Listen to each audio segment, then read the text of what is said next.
कहानी की शुरुआत में हम ड्रासा नाम की एक शार्प शूटर को देखते हैं जो पिछले कई घंटों से एक टनल में छुपी हुई है। दरअसल वह यहाँ अपने शिकार का इंतजार कर रही होती है। ड्रासा को पास के एयरपोर्ट पर एक गवर्नमेंट अफसर को मारने का टास्क दिया गया था। कुछ ही देर बाद रनवे पर एक प्लेन लैंड करता है। ड्रासा को जैसे ही अपना शिकार नजर आया उसने उसे कई किलोमीटर दूर से एक ही शॉट में खत्म कर दिया। ड्रासा अपना ये काम इतनी बारीकी से अंजाम देती है कि वहाँ पर मौजूद गार्ड्स को पता ही नहीं चलता कि गोली किसने और कहाँ से चलाई। मिशन कंप्लीट करने के बाद ड्रासा अपनी माँ की कब्र पर जाती है जहाँ उसका फादर पहले से ही मौजूद होता है। यहाँ हमें ड्रासा के बारे में एक और बात मालूम होती है कि जब भी वह किसी को अपनी राइफल से मारती है तो उस बुलेट के कवर को अपने पास रख लेती है और फिर वह इन बुलेट कवर्स को अपने पिता को सौंप देती है। दरअसल ड्रासा एक कॉन्ट्रैक्ट किलर थी, यानी वह पैसों के लिए लोगों को मारा करती थी और अब तक कई लोगों को मार चुकी थी। इसे लोगों को मारना तो बिल्कुल अच्छा नहीं लगता था, लेकिन अब यह काम उसका पेशा बन चुका था। इसलिए ड्रासा उन बुलेट्स के कवर्स को अपने फादर को पकड़ा देती, जिससे उसका दुख थोड़ा कम हो जाता। ड्रासा अपने पिता को बताती है कि मुझे एक और नया प्रोजेक्ट मिला है जो पूरे 1 साल तक चलेगा। शायद इस दौरान मैं आपसे मिल नहीं पाऊंगी। जिस पर ड्रासा के फादर जवाब देते हैं, तुम हर साल आती हो और मुझे कुछ गोलियों के कवर पकड़ा देती हो, मगर अगले साल ऐसा नहीं होगा। मेरा कैंसर का लास्ट स्टेज चल रहा है, मेरे पास अब ज्यादा वक्त नहीं बचा और अगर आने वाले दिनों में मेरी मौत नहीं हुई तो मैं खुद 14 फरवरी वैलेंटाइंस डे पर अपनी जिंदगी खत्म कर लूंगा, क्योंकि अब मेरे पास जीने की कोई वजह नहीं है। तुम्हारी माँ भी मर चुकी है और तुम भी अपने काम के चलते साल में 1-2 बार मुझसे मिलने आती हो, इसलिए हो सकता है ये हमारी आखिरी मुलाकात हो। ये सुनकर ड्रासा की आंखें भर आती हैं। अब यहाँ सीन शिफ्ट होता है और हम देखते हैं इस कहानी के दूसरे लीड कैरेक्टर लेवाई को। लेवाई की जिंदगी बिल्कुल भी ठीक नहीं चल रही थी। उसे अक्सर भयानक सपने आते थे और नींद उसकी आंखों से कोसों दूर चली जाती थी। एक रात जब उसकी आंख बुरे सपने से खुलती है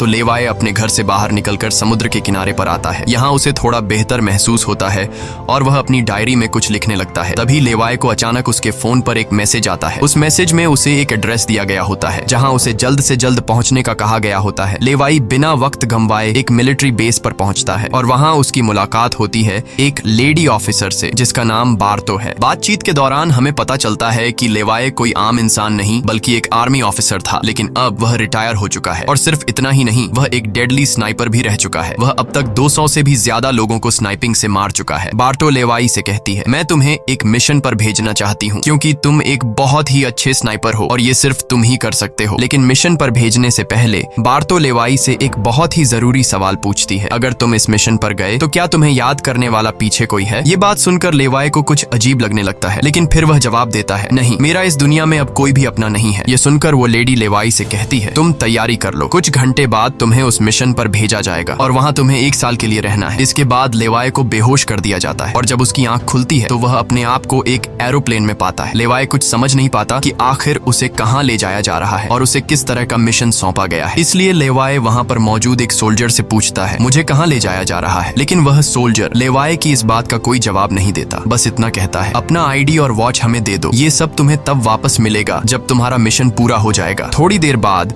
वो सोल्जर उसे बताता है, अब तुम्हारा प्लेन से उतरने का वक्त आ चुका है। कुछ ही मिनटों में हम नो फ्लाइंग जोन एरिया में एंटर करने वाले हैं। यहाँ से आगे जाने की हमें परमिशन नहीं है। बस वह सिर्फ इतना बताता है कि नीचे उतरने के बाद तुम्हें अकेले 32 किलोमीटर नॉर्थ की तरफ पैदल जाना होगा, तब तुम अपनी मिशन वाली जगह पर पहुंच जाओगे। लेकिन लेवाई के दिमाग में अब भी एक ही बात चल रही थी। वो फिर से उस सोल्जर से पूछता है, आखिर हम जा कहाँ रहे हैं? इस पर सोल्जर जवाब देता है, मुझे इस सवाल का जवाब देने का परमिशन नहीं है। मेरी वर्दी में एक माइक्रोफोन लगा हुआ है। अगर मैंने तुम्हें इस जगह के बारे में बताया तो मुझे नौकरी से निकाला जा सकता है या फिर मारा भी जा सकता है। यह बात सुनकर लेवाई के गले में सांसें अटक जाती हैं। इसके बाद उसे एक पैराशूट दिया जाता है और प्लेन का दरवाजा खुलते ही लेवाई कूद जाता है और सेफली लैंडिंग करता है। लेकिन असली गेम तो अब शुरू होता है। 32 किलोमीटर की दूरी उसे पैदल तय करनी थी। लेवाई को पैदल चलते चलते 2 दिन बीत जाते हैं और 2 दिनों का लंबा सफर तय करने के बाद फाइनली वो उस जगह पर पहुंच जाता है। वो देखता है कि ये एक बहुत ही सुनसान इलाका है जहां इंसान तो दूर बल्कि उससे परिंदे भी नहीं दिखाई देते। तभी उसकी मुलाकात जेडी नाम के एक आदमी से होती है। जेडी 1 साल तक यहाँ मिशन पर था, अब उसकी ड्यूटी खत्म हो चुकी है, इसलिए अब लेवाई उसकी जगह संभालेगा। जेडी लेवाई को एक वॉच टावर की तरफ ले जाता है। टावर के टॉप पर पहुंचने के बाद लेवाई को अब भी समझ नहीं आ रहा था कि उसे यहाँ क्या काम करना है। यही सवाल जब वो जेडी से पूछता है तो जेडी जवाब देता है, यहाँ एक बहुत ही गहरी खाई है जिसे गॉर्ज नाम दिया गया है। ये एक बहुत ही मिस्टीरियस और गहरी खाई है जिसके बॉटम तक आज तक कोई भी नहीं पहुंच पाया। तुम्हारा काम बहुत ही सिंपल है, तुम्हें इस खाई की पहरेदारी करनी है। इसके बाद वो लेवाई को यहाँ के स्ट्रिक्ट रूल्स बताता है। वह कहता है, तुम यहाँ से बाहर महीने में एक ही बार हेडक्वार्टर फोन कर सकते हो, चाहे कुछ भी हो जाए।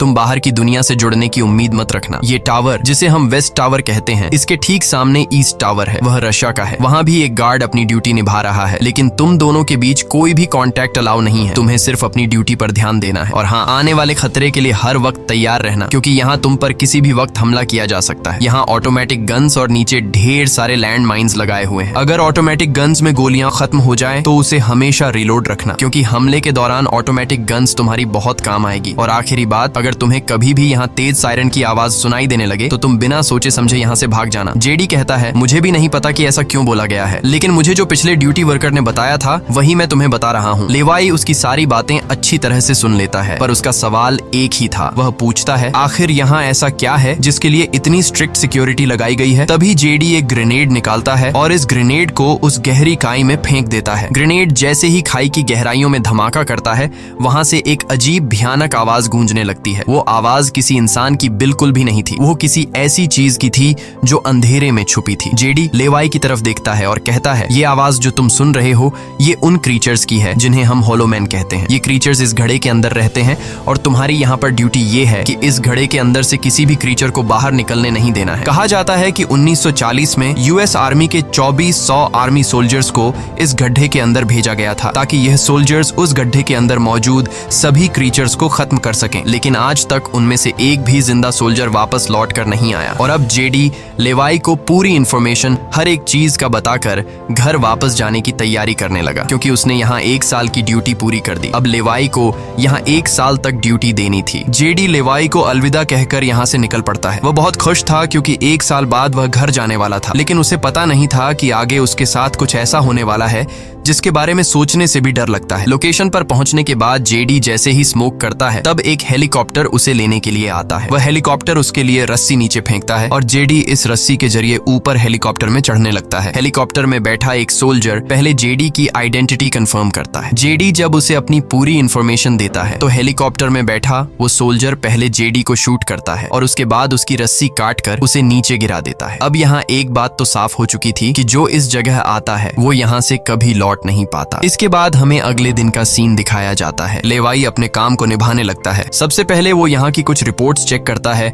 और जिन ऑटोमेटिक गन्स में गोलियां खत्म होती हैं उन्हें रीलोड करता है। इसी तरह से दिन गुजरते हैं और फिर 1 महीना। अब लेवाई को ये जगह बोरिंग फील होने लगी। वो सोचता है कि क्या 1 साल तक यहाँ बस अकेले ही रहना है, न किसी से बातचीत और न ही कोई एंटरटेनमेंट। इसीलिए टाइम पास करने के लिए वो अलमारी में रखी किताबें पढ़ने का सोचता है। जब वो अलमारी से किताबें निकालता है तो अचानक उसकी नजर अलमारी के पीछे की दीवार पर पड़ती है। उस दीवार पर कुछ नोट्स लिखे होते हैं। ये उन सभी लोगों के नोट्स थे जो इससे पहले इस टावर में अपनी ड्यूटी कर चुके थे। हर नोट में डर, अकेलापन और होलोमैन के खतरों का जिक्र था। एक दिन लेवाई को वेस्ट टावर से मशीन चलने की आवाज आती है। लेवाई जल्दी से अपने टेलीस्कोप से दूर से ईस्ट टावर को देखने की कोशिश करता है और तभी उसे एक लड़की दिखाई देती है और ये लड़की कोई और नहीं बल्कि ड्रासा होती है, जो कि उसकी अच्छी स्नाइपिंग की वजह से उसे इस टावर पर ड्यूटी दे दी गई थी। ड्रासा की खूबसूरती देखते ही लेवाई की नजरें उस पर जम जाती हैं, लेकिन लेवाई उससे बात नहीं कर पाता क्योंकि ऐसा करना रूल्स की खिलाफ वर्जी थी और ड्रासा को भी वेस्ट टावर में बैठे लेवाई के बारे में पता चल चुका था। अब इसी तरह से दिन गुजरते हैं और ये दोनों सोचते हैं कि क्या हमें एक दूसरे से बात करनी चाहिए या नहीं। कुछ दिन बाद ड्रासा का जन्मदिन आता है। अकेलेपन में घिरी हुई ड्रासा को लगता है कि उसे किसी से बात करनी चाहिए। वो लेवाई से बात करने की कोशिश करती है। ड्रासा एक व्हाइट बोर्ड के जरिए लेवाई से पूछती है, तुम्हारा नाम क्या है? इस पर लेवाई को रूल्स याद आते हुए कहता है कि नाम बताना अलाउड नहीं है, लेकिन ड्रासा मुस्कुराते हुए अपना नाम बताती है, मेरा नाम ड्रासा है। लेवाई भी ज्यादा न सोचते हुए अपना नाम बता देता है। ड्रासा बताती है कि आज मेरा बर्थडे है और ड्रासा अपने बर्थडे को सेलिब्रेट करते हुए डांस करने लगती है। ड्रासा लेवाई से पूछती है, क्या तुम्हें डांस करना आता है? लेवाई बताता है, नहीं, मुझे डांस करना बिल्कुल भी नहीं आता। जिस पर ड्रासा पूछती है, तो फिर तुम्हें क्या करना आता है? लेवाई जवाब देते हुए बोर्ड पर लिखता है, मैं शूटिंग थोड़ी बहुत अच्छी कर लेता हूँ। यहाँ ट्रासा उसकी शूटिंग स्किल्स चेक करने के लिए अपने टावर पर एक छोटी सी बॉटल उसके सामने रख देती है और लेवाई अपने टारगेट को निशाने पर रखते हुए एक ही गोली में उस बॉटल को फोड़ देता है। अब यहाँ ट्रासा भी पीछे रहने वाली नहीं थी। वह भी अपनी शूटिंग स्किल्स को दिखाते हुए लेवाई के टावर में रखी एक छोटी सी बॉटल को बिल्कुल परफेक्ट शूट कर लेती है, जिससे लेवाई को पता चलता है कि ट्रासा कोई आम लड़की नहीं बल्कि वह एक डेडली स्नाइपर है। धीरे धीरे दोनों की बातचीत बढ़ने लगती है। ट्रासा और लेवाई एक दूसरे को समझने लगते हैं, लेकिन तभी जब ये दोनों बातचीत में मसरूफ होते हैं, ट्रासा की नजर अचानक नीचे गड्ढे की तरफ जाती है। वो देखती है कि नीचे से कुछ भयानक क्रीचर्स यानी होलोमैन तेजी से वेस्ट टावर की तरफ चढ़ रहे हैं। वह जल्दी से लेवाई को अलर्ट करती है, नीचे देखो, तुम्हारी तरफ कुछ क्रीचर्स बढ़ रहे हैं। लेवाई जैसे ही नीचे देखता है, उसकी आंखें चौंक जाती हैं। नीचे सिर्फ एक या दो नहीं बल्कि हजारों क्रीचर्स ऊपर की ओर बढ़ रहे होते हैं। वो बिना वक्त गंवाए अपनी स्नाइपर राइफल उठाता है और एक एक करके क्रीचर्स को शूट करने लगता है, लेकिन क्रीचर्स की तादाद इतनी ज्यादा होती है कि लेवाई उन्हें अकेले संभाल नहीं पाता। इसलिए ट्रासा भी अपनी मशीन गन से गोलियां बरसाने लगती है। अब वेस्ट टावर यानी ट्रासा की तरफ भी क्रीचर्स बढ़ने लगे। ये दोनों अपनी अपनी साइड से इन क्रीचर्स को मारने लगते हैं, लेकिन तभी लेवाई देखता है कि एक क्रीचर ऊपर ट्रासा के टावर तक पहुंच चुका है और वह क्रीचर जैसे ही ट्रासा पर हमला करने वाला होता है तो लेवाई ईस्ट टावर से अपनी जबरदस्त स्नाइपिंग स्किल्स का इस्तेमाल करते हुए उस क्रीचर को मार गिराता है। अब लेवाई और ट्रासा दोनों को एहसास हो जाता है कि इस खतरनाक जगह में अगर जिंदा रहना है तो उन्हें मिलकर लड़ना होगा। सब कुछ संभालने के बाद ट्रासा बताती है, ये मेरी लाइफ का सबसे बेस्ट बर्थडे था। अगली सुबह लेवाई नीचे लगी लैंड माइंस को ठीक करता है और ऑटोमेटिक गन को रीलोड करता है। तभी अचानक खाई के अंदर से एक ड्रोन निकलता है। वो ड्रोन कुछ सेकंड्स तक लेवाई की तरफ देखता है। ड्रोन अजीब तरीके से स्कैन करता है। ये देखकर लेवाई हैरान रह जाता है और उसे कुछ समझ नहीं आता कि ये ड्रोन क्यों और किसके लिए भेजा गया था। इस तरह से दिन गुजरते हैं और फिर महीने। इन दोनों की आपस में दोस्ती होने के बाद अब उनके दिन अच्छे गुजर रहे थे और अब उन्हें अकेलापन बिल्कुल भी महसूस नहीं होता था। पर एक दिन ट्रासा बहुत ज्यादा सैड होती है क्योंकि आज 14 फेब था और उसे याद आता है कि उसके फादर ने कहा था कि अगर कैंसर की वजह से आने वाले कुछ दिनों में नहीं मरा तो वो 14 फेब के दिन खुद को मार देगा। और यहाँ ट्रासा बोर्ड पर लिखकर लेवाई को बताती है, आज मैं खुद को बहुत ही अकेली महसूस कर रही हूँ। अगर आज मेरे पास कोई होता तो बहुत अच्छा होता। लेवाई को भी पहले ही दिन से ट्रासा से मिलने का मन था और आज वह खुद को रोक नहीं पाता। वो ट्रासा के पास जाने का प्लान बना लेता है। वह एक रॉकेट लॉन्चर के जरिए ईस्ट टावर तक पहुंचने का जुगाड़ कर लेता है। अगली सुबह वो रॉकेट लॉन्चर का इस्तेमाल करके एक मजबूत रस्सी को ट्रासा की तरफ फेंकता है, जिसके बाद ट्रासा टावर के बाहर आती है और वो रस्सी को मजबूती से एक पेड़ के साथ बांध देती है ताकि लेवाई रस्सी के जरिए लटक कर ईस्ट टावर तक पहुंच जाए। लेवाई बिना देर किए उस रस्सी के सहारे ईस्ट टावर की ओर बढ़ने लगता है, लेकिन बीच में वो अटक जाता है क्योंकि आगे रस्सी की ढलान खत्म हो चुकी थी। इसलिए अब लेवाई हाथों की मदद से आगे बढ़ने लगता है और करीब आधा घंटा हाथों की मदद से सफर करने के बाद वो ट्रासा के टावर तक पहुंच जाता है। ट्रासा उसे वेलकम करती है और कहती है, तुमसे बहुत ही गंदी पसीने की बू आ रही है, इसलिए पहले तुम नहा लो, फिर मैं तुमसे मिलूंगी। लेवाई को ये सुनकर हंसी आ जाती है। वह कुछ कहता नहीं, बस सिर हिलाकर मान जाता है। ट्रासा यहाँ पर शरारत करते हुए उसके कपड़े दूर जाकर छिपा लेती है और सीसीटीवी कैमरा के जरिए लेवाई को देख रही होती है, जो टावर में मौजूद शावर में नहा रहा होता है। उसके बाद लेवाई और ट्रासा एक साथ बैठकर काफी देर तक बातें करते हैं। ट्रासा उससे अपनी पूरी स्टोरी बताती है और बताती है कि अब इस दुनिया में मेरा कोई नहीं रहा, सिर्फ मेरे फादर जिंदा बचे थे, पर कल के दिन उसने भी खुद को मार दिया होगा। यहाँ लेवाई भी ट्रासा को रात में आने वाले भयानक सपने और अपने उन दिनों के किस्से सुनाता है जब वो यूएस आर्मी में था। इस तरह से बातें करते करते रात हो जाती है। ट्रासा यहाँ एक सॉफ्ट म्यूजिक लगा लेती है। ये दोनों म्यूजिक की धुन पर डांस करने लगते हैं। इसी डांस के दौरान वो एक दूसरे के करीब आने लगते हैं और उनके बीच रोमांस होने लगता है। कुछ देर बाद लेवाई ट्रासा की तरफ देखकर एक मुस्कान के साथ कहता है, मैंने तुम्हारे लिए एक शायरी लिखी है, जब हम यहाँ से निकलेंगे तभी मैं तुम्हें वो शायरी दूंगा। अगले दिन लेवाई को वापस अपने वेस्ट टावर लौटना था। वह ट्रासा को अलविदा कहता है और रस्सी के सहारे वेस्ट टावर की तरफ चलना शुरू कर देता है। ट्रासा भी उसे जाते हुए देखती रहती है, लेकिन तभी हम देखते हैं कि कुछ क्रीचर्स ऊपर टावर की तरफ बढ़ रहे हैं, जिनमें से एक क्रीचर वहां लगे लैंड माइन से टकरा जाता है और एक जोरदार धमाका होता है। लैंड माइन के फटने से जो उसके लोहे के पार्ट्स हवा में उड़ जाते हैं, उनमें से एक पार्ट रस्सी से टकरा जाता है, जिससे रस्सी टूट जाती है और वह तेजी से उस खाई में गिर जाता है। है। लेवाई को गिरते देखकर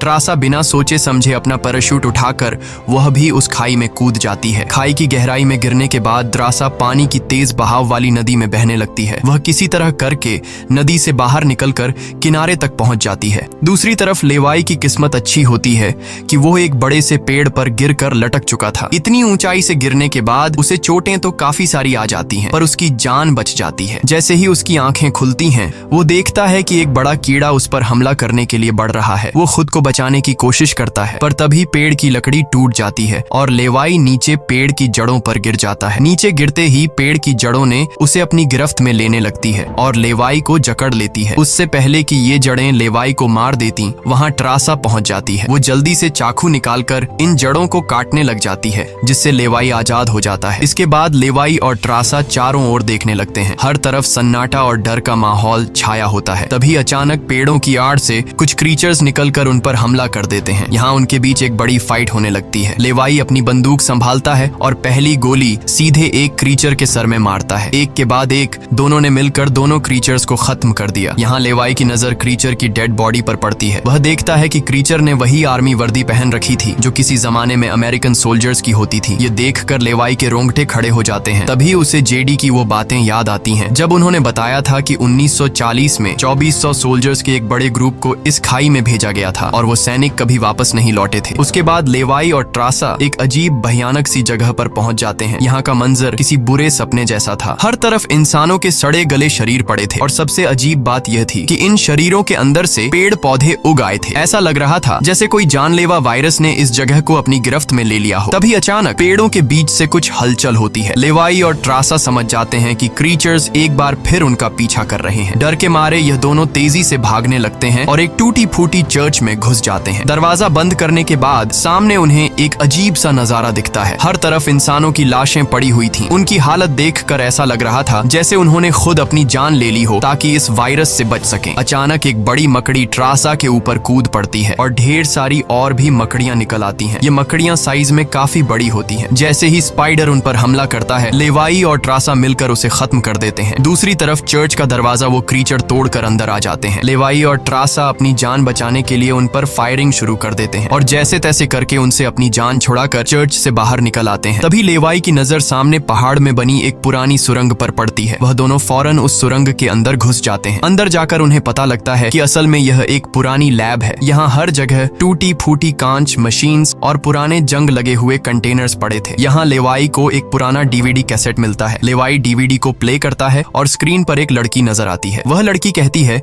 कि हम लोग यहाँ एक सीक्रेट केमिकल मिसाइल प्रोजेक्ट पर काम कर रहे थे। हमारे साथ सैकड़ों साइंटिस्ट थे, पर एक दिन यहाँ भूकंप आया। भूकंप के तेज झटके से मिसाइल की केमिकल लीक हो गई। जहरीला केमिकल हवा में मिलने लगा। कुछ ही घंटों में लोग वायरस से इन्फेक्ट होने लगे। वह लड़की अपना पेट दिखाते हुए बताती है कि मैं भी इन्फेक्टेड हूँ। हालांकि हमने मिलिट्री को सब कुछ बताया। हमने उनसे कहा कि इस पूरे इलाके को बॉम्बिंग करके तबाह कर दिया जाए ताकि इन्फेक्शन और फैल न सके, लेकिन उन्होंने हमारी बात नहीं सुनी। इस वीडियो को देखने के बाद लेवाई को वहाँ एक नए जमाने का कंप्यूटर मिलता है। लेवाई को समझ नहीं आता कि इस जगह में आज के दौर का कंप्यूटर कैसे रखा गया है। लेवाई उसे ऑन करता है और उसमें मौजूद जानकारी को देखकर एकदम सुन रह जाता है। उसे डार्क लेक नाम की एक कंपनी के बारे में पता चलता है जो पैरामिलिट्री बनाने का काम करती है। ये कंपनी यहाँ से इन्फेक्टेड लोगों के सैंपल्स इकट्ठा करके अपने कंट्री के सोल्जर्स को सुपर सोल्जर्स में कन्वर्ट करने के लिए उन पर एक्सपेरिमेंट करती है। यही वजह है कि कोई भी देश इस जगह को मिटाना नहीं चाहता। इसके अलावा लेवाई को यह भी पता चलता है कि यह जो खाई है, यहाँ पर एक बहुत ही बड़ा मिसाइल है जिसकी एक्टिवेशन पर जब वो फटेगा तो 4.2 किलोमीटर की लंबाई में सब कुछ मिटा देगा। लेवाई और ट्रासा ये सारा राज समझ जाते हैं। उन्हें पता चल जाता है कि जिस लेडी बार्तो ने उन्हें यहाँ भेजा था वही इस जगह की ओनर है और वो इस जगह का गलत इस्तेमाल कर रही है। और इस जगह को सीक्रेट रखने के लिए लेडी बार्तो हमेशा ऐसे इंसान को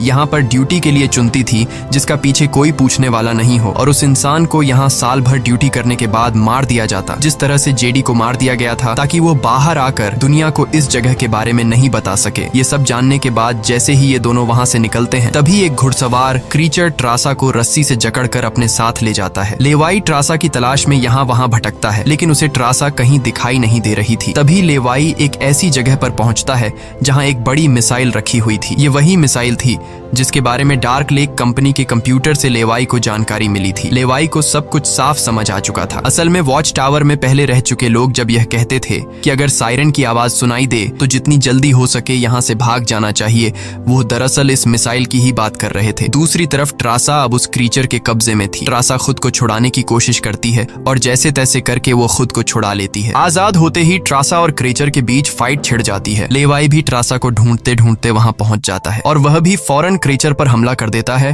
और ये दोनों मिलकर उसे आग लगाकर जला देते हैं। और अब बारी आती है इन लोगों की यहाँ से निकलने की, मगर आगे का रास्ता और भी ज्यादा मुश्किल था। जैसे ही लेवाई और ट्रासा आगे बढ़ते हैं, सामने एक खतरनाक इलाका आता है जहाँ से निकलना एक बहुत ही बड़ा चैलेंज था। यहाँ इंसान और पौधे आपस में पूरी तरह से जुड़े हुए थे, जैसे कि वह किसी खतरनाक एक्सपेरिमेंट का नतीजा हो। खैर, ये लोग हर कदम को संभाल कर रखते हुए आगे बढ़ते हैं कि तभी ट्रासा का पैर फिसल जाता है, जिससे ये पौधे एक्टिवेट हो जाते हैं। वो ट्रासा को जकड़ लेते हैं, लेकिन यहाँ लेवाई हिम्मत दिखाते हुए आगे बढ़ता है और अपनी पूरी ताकत से ट्रासा को छुड़ा लेता है। वह बॉम्ब का इस्तेमाल करके वहां के पूरे प्लांट सिस्टम को उड़ा देता है। लेवाई ट्रासा को लेकर वहां से बाहर निकल आता है। थोड़ा सा आगे चलने के बाद उन्हें एक गैराज नजर आता है जहां पर एक गाड़ी खड़ी होती है। ये दोनों जल्दी से उस गाड़ी में बैठ जाते हैं और उस जगह से निकलने की कोशिश करने लगते हैं। आखिरकार कुछ दूरी तय करने के बाद उन्हें एक रस्सी नजर आती है जो ऊपर वॉच टावर तक जाती थी, लेकिन अब वो क्रीचर्स भी उनका पीछा करते हुए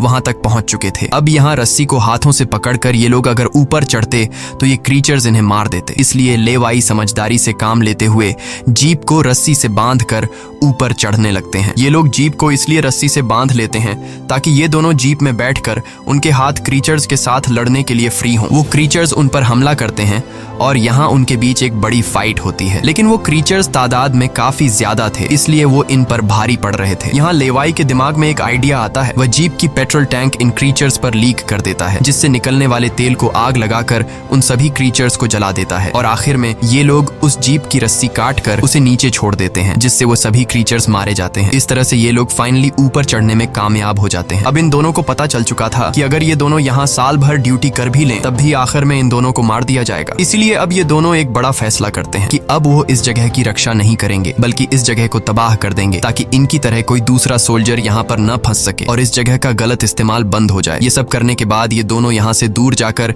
एक नई जिंदगी की शुरुआत करेंगे। यहाँ ट्रासा कहती है, मेरे पास फ्रांस में छुपने के लिए एक जगह है, हम वहाँ जाकर शादी करेंगे और आगे की जिंदगी वहीं पर बिताएंगे। लेवाई ट्रासा की बात मान जाता है और अब वह कहता है, मुझे वापस अपने टावर पर जाना होगा। मैं वहाँ जाकर टावर में एक बॉम्ब फिट करूंगा और साथ ही इस मिसाइल को भी एक्टिवेट कर दूंगा, जिससे यह पूरी जगह तबाह हो जाएगी। जिसके बाद लेवाई रस्सी की मदद से अपने टावर तक पहुंच जाता है। इस बीच लेडी बार्तो लेवाई से कांटेक्ट करती है और सवाल करती है, क्या तुम इस गड्ढे के अंदर गए थे, क्योंकि किसी ने हमारे कंप्यूटर को ऑन किया है। लेवाई यहाँ पर झूठ बोलकर बताता है, नहीं, मैं वहाँ नहीं गया था। लेकिन बार्तो जानती है कि लेवाई झूठ बोल रहा है। उन्होंने सिक्योरिटी कैमरास में सब कुछ देख लिया था कि लेवाई और ट्रासा दोनों गड्ढे के अंदर गए थे। फिर भी वो अपनी बात को आगे बढ़ाते हुए कहती है, अगर तुम नहीं गए तो फिर जाहिर सी बात है कि यह सारा काम उस वेस्ट टावर वाले गार्ड का है। तुम एक काम करो कि उस वेस्ट टावर वाले इंसान यानी ट्रासा को मार दो, क्योंकि उसने रूल तोड़ा है। यहाँ लेवाई हाँ तो बोल देता है, लेकिन बार्तो को पता चल चुका था कि यह उसे नहीं मारेगा और वह समझ चुकी थी कि ये दोनों अब यहाँ से भागने वाले हैं और बाहर जाकर दुनिया को इस जगह के बारे में बता देंगे। इसीलिए वह खुद हेलीकॉप्टर में यहाँ पहुँचती है। लेकिन बार्तो के पहुँचने से पहले ये दोनों अपनी पूरी तैयारी कर चुके थे। लेवाई टावर से काफी दूर जाकर अपनी लाइफ का सबसे लंबा शॉट लेता है और सीधा उस टावर पर गोली मारता है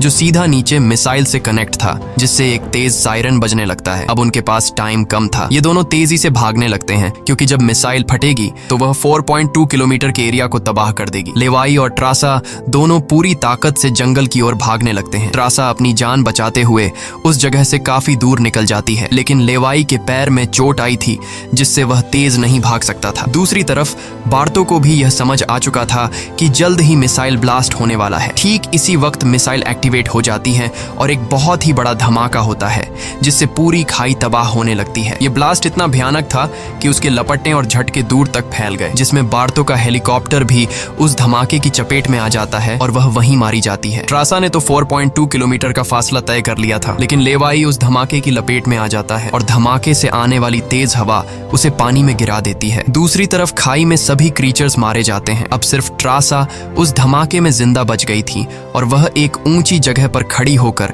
लेवाई का इंतजार करने लगी। इंतजार करते करते रात हो जाती है, लेकिन लेवाई का कोई अता पता नहीं चलता। वो समझ जाती है कि अब लेवाई जिंदा नहीं रहा, जिसके बाद कहानी यहाँ से कुछ महीने आगे शिफ्ट होती है। ट्रासा लेवाई की लिखी हुई कविता को पढ़ती है। हर एक शब्द में उसे लेवाई की यादें महसूस होती हैं। आंखों में आंसू लिए वो अपने दिल को संभालने की कोशिश करती है। अब ट्रासा एक नई जिंदगी की शुरुआत करते हुए फ्रांस के एक होटल में वेट्रेस की जॉब करने लगती है। लेकिन फिर अचानक एक दिन ट्रासा के सामने लेवाई आकर खड़ा हो जाता है। वह जिंदा था। लेवाई को देखकर ट्रासा की आंखें खुली की खुली रह जाती हैं। वह खुशी के मारे दौड़कर लेवाई को गले लगाती है और इसी के साथ यह कहानी खत्म हो जाती है। अगर वीडियो आपको अच्छी लगी हो तो हमारे चैनल को सब्सक्राइब और वीडियो को लाइक जरूर कीजिएगा।